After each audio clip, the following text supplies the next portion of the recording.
मेरे पीछे कोई क्लैशनकोफ की गाड़ी नहीं है, मेरे पीछे मैंने कोई जज की अल्लाह ना करे हमारे से कभी इस किस्म की गुफ्तगू हो, क्योंकि हम नवाज शरीफ साहब के कारकुन हैं।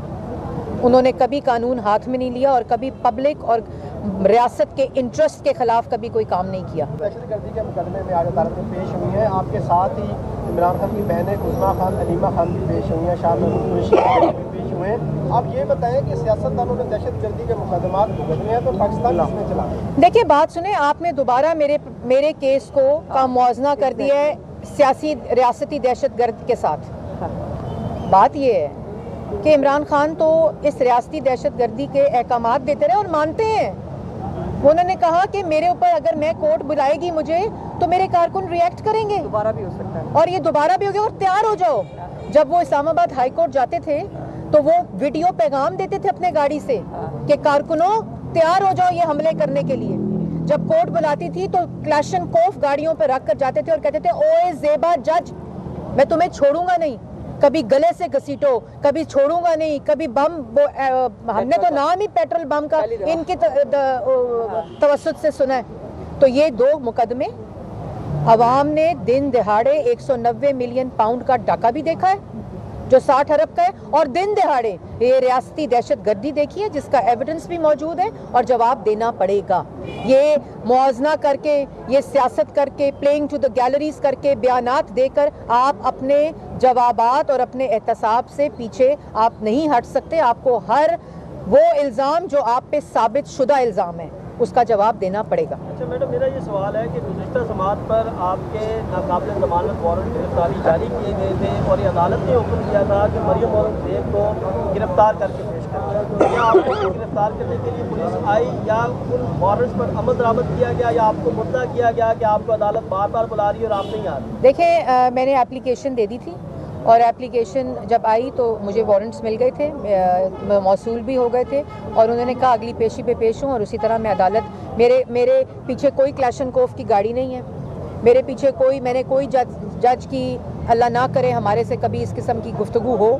मैंने अदालत में गई, हाज़िरी लगवाई, जज साहिबा वहाँ मौजूद थी। अभी भी केस के जो आर्ग्यूमेंट्स हैं वो जारी हैं और हम इसी तरह, क्योंकि हम नवाज शरीफ साहब के कारकुन हैं, उन्होंने कभी कानून हाथ में नहीं लिया और कभी पब्लिक और रियासत के इंटरेस्ट के खिलाफ कभी कोई काम नहीं किया। इसलिए मैं वहाँ आज यहाँ मैं पेश हुई हूँ ये जो इंसदादे दहशतगर्दी टेररिज्म कोर्ट है उसके अंदर। इसी तरह आप भी पेश हों, जवाब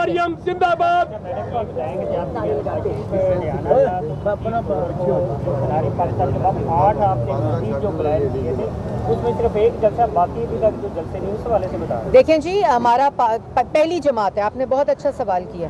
पाकिस्तान मुस्लिम लीग नून अल्लाह ताला के फजलो करम से पहली सियासी जमात है जिसने अपने सियासी इलेक्शन के जो प्रोसेस है एडमिनिस्ट्रेटिव उसको शुरू किया। सबसे पहले मैनिफेस्टो कमेटी मंशूर, जो कि आवाम देखेगी कि पाकिस्तान मुस्लिम लीग नून की प्रायोरिटी हमेशा की तरह मईशत है, आवाम को रोज़गार देना है और मुल्क के अंदर जो जुडिशल सिस्टम है उसका रिफॉर्म है, जो कॉन्स्टिट्यूशनल रिफॉर्म्स हैं वो उसके अंदर पूरा एक मंशूर तैयार किया जा रहा है। इसी तरह पार्लियामेंट्री बोर्ड्स मोहम्मद नवाज शरीफ साहब की ज़ेरे सदारत और प्रेसिडेंट शहबाज शरीफ साहब की ज़ेरे सदारत पार्लियामेंट्री बोर्ड्स आज छठा इजलास है जो कि पिंडी डिवीज़न का अटक, चकवाल और जेलम का है।